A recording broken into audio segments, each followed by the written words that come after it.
All right, take four. Welcome to Critical Weight Theory.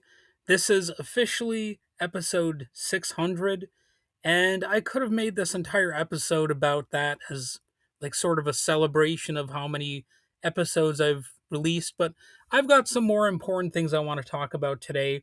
And technically, it's not even the 600th episode because I've recorded more than that. But anyway, I want to talk about something that, at first glance, looks like a routine university course offering, but somehow, because of the twisted political era that we're in, it ends up tangled in a much bigger fight, a fight over science, education, and who knowledge is supposed to be for, and what that knowledge is supposed to be.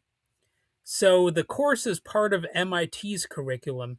It introduces Black studies through history, culture, politics, and social justice. Yes, that boogeyman term, social justice, the term that right wingers have turned into a pejorative. You know, you don't want to be seen as a social justice warrior or something like that. It's better to be seen as a neo fascist, I guess. But anyway, topics for this course at MIT include structural racism, intersectionality, and the origins of phrases like stay woke. Yes, that now infamous term that right wingers have turned into something bizarre and actually much bigger and freakier than it actually is. You know, really, at the core, all that stay woke means is to be a little bit suspicious of the government when it comes to things like racism or whatever. That's what stay woke originally meant. But the right wingers out there, they've found a way to make it into sort of an all encompassing thing, taking on meanings that it never really had before. So, on its own, that course concept isn't particularly new. Black studies programs have existed for decades. They're taught at public and private universities across the country. But online, the reaction has been explosive. For many critics, the course isn't treated as an academic subject at all, it's treated as a political provocation. They are triggered by it. To those critics, the class represents ideology replacing scholarship, advocacy instead of inquiry. Another example, they argue, of universities choosing sides in a culture war. And certain words act like tripwires. Intersectionality, ooh, scary. Structural racism, scary again. And especially stay woke. Now, those are all three things that we're supposed to be very concerned about that, they're teaching in these courses. And this is at a time when, Donald Trump is actually trying to erase black history from any sort of federal institution. And of course, going after immigrants and bad mouthing people from Somalia and trying to revoke citizenship and all that kind of crap.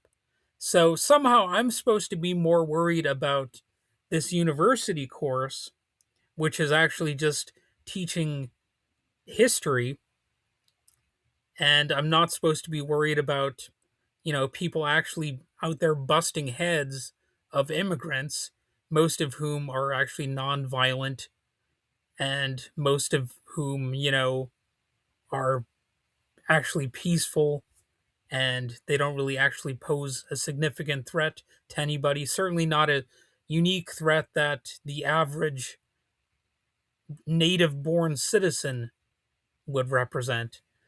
But anyway, the phrase stay woke in particular has become a lightning rod. To supporters, it means awareness of injustice, and to critics, it's shorthand for progressive politics, activism, and institutional indoctrination, which we're all supposed to be totally against, unless it's right wing indoctrination, then that's just fine. So the debate stops being about what's actually taught. It becomes a proxy fight over what universities are for or said to be for, and whether education itself has become a political weapon. MIT plays a special role in this backlash in a way. MIT is not known for cultural studies. It's known more for physics, engineering, and computer science, hard problems, hard data, math that either works or doesn't.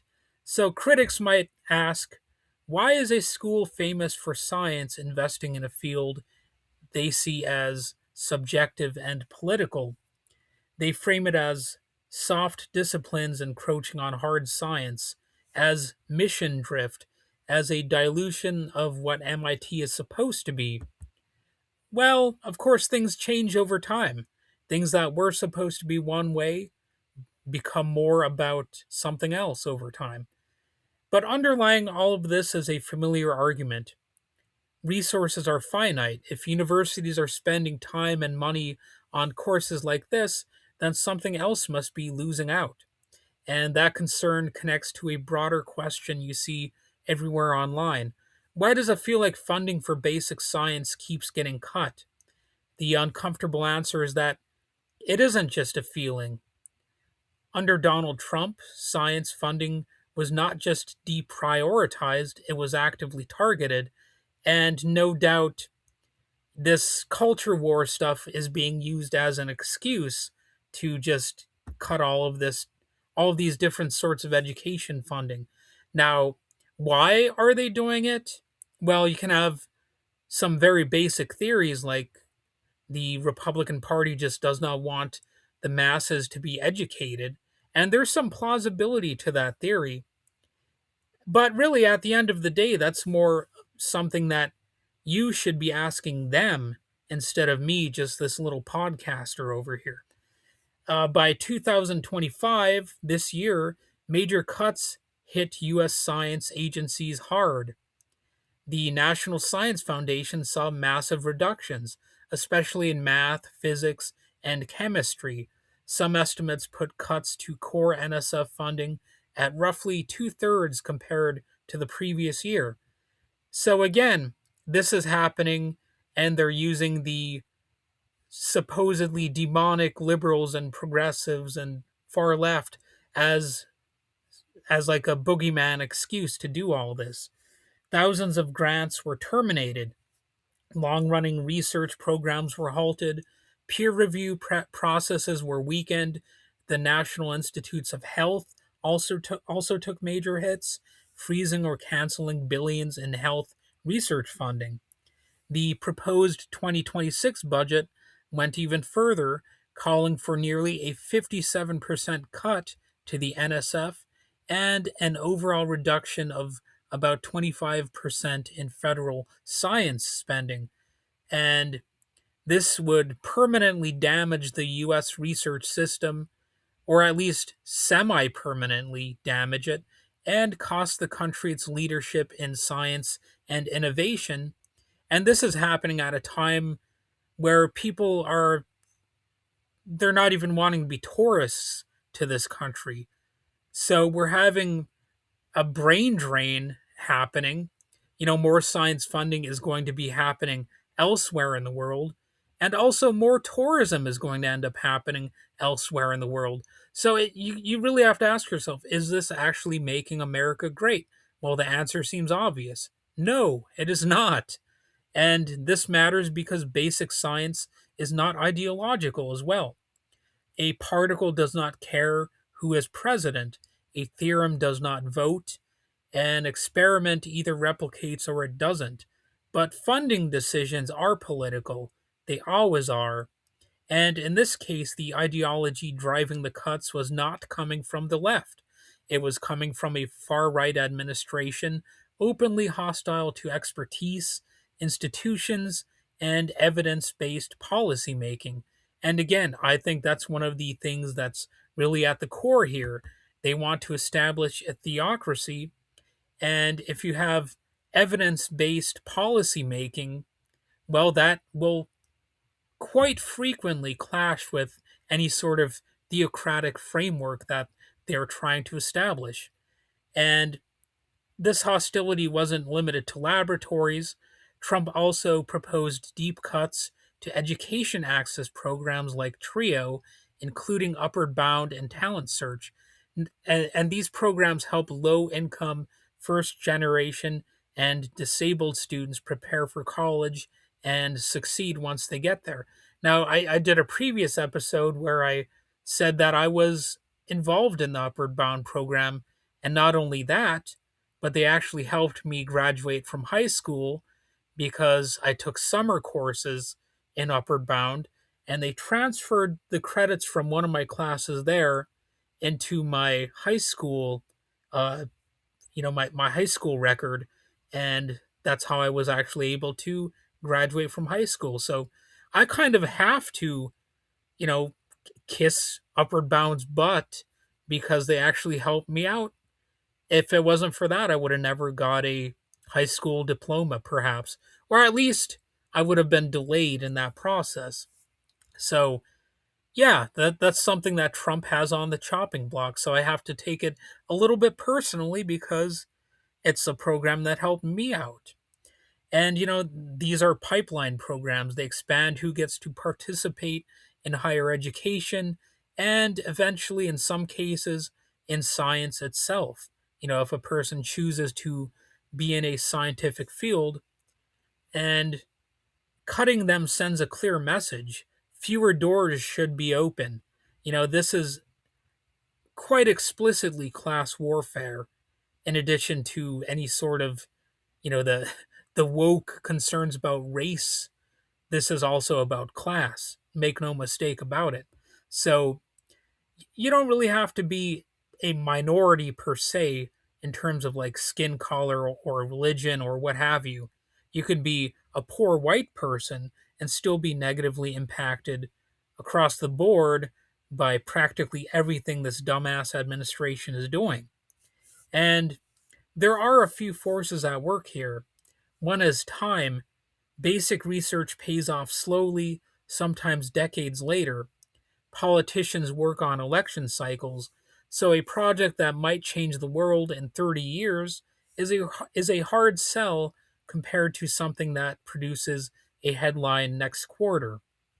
So that's one of the reasons why all these stupid politicians are willing to cut programs like this, even though it seems like a slam dunk sort of thing to fund science and medical advances or what have you. These people, they don't necessarily care until they are somehow made to feel the need to care about these damaging decisions that they are either carrying out or planning to carry out. And it comes down to priority. When an administration pours money into the military or symbolic projects and treats education and research as expendable, something else has to give. There is also a growing obsession with immediate payoff research, whether it's AI, defense tech, or industrial applications. Fundamental science often gets sidelined, even though history shows it is the foundation for all of this stuff. GPS came from relativity, semiconductors came from quantum mechanics. Those connections are easy to forget once the technology is profitable and widespread. You kind of forget that, oh, these things might have had smaller origins than we think. It's the mundane nature of widespread technology that has us forgetting the sort of long-winded nature of the journey to attain this state of high technology. So, no, science itself is not ideological, at least not particularly, but starving it of funding absolutely is. And that's really what is happening right now as I speak. Back to the MIT course, online platforms pour gasoline on this fire. Algorithms reward outrage, not accuracy. Videos attacking this class, or of course other classes, or education in general, often using cherry picked phrases or misleading thumbnails, or maybe they'll find some outrageous thing that happened. But anyway, that gets pushed to audiences already primed to distrust universities. And of course, universities are already demonized and students are demonized, and if you are a little bit different, you're often a little bit demonized, if not a lot demonized. And all of these forms of demonization kind of end up snowballing together into a bigger issue, and that snowball becomes almost like a bowling ball or a wrecking ball. I guess I'm mixing metaphors here, but you know what I mean probably. And the comment sections of these online news stories or videos or whatever you want to call them, propaganda pieces, they turn into echo chambers, and the angriest right wingers, they tend to rise to the top.